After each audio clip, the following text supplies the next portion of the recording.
Dua buruh nyambi jadi pengedar narkotika di kawasan perkebunan sawit di Terawas, Kabupaten Musirawas.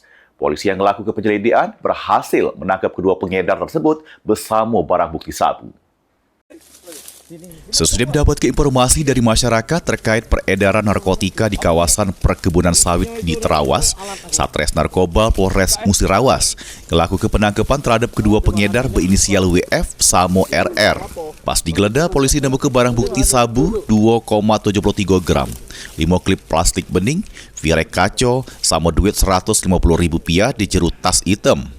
Dari pemeriksaan awal polisi, keduanya mengaku ngedar ke barang haram tersebut secara eceran.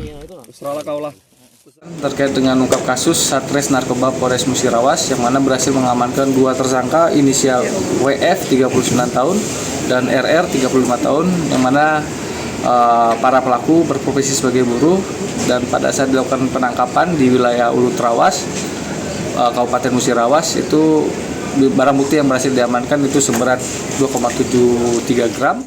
Ini kedua pengedar bersama barang buktinya sudah diamankan di Polres Musirawas untuk dilakukan pemeriksaan lebih lanjut. Mulyadi, PAL TV.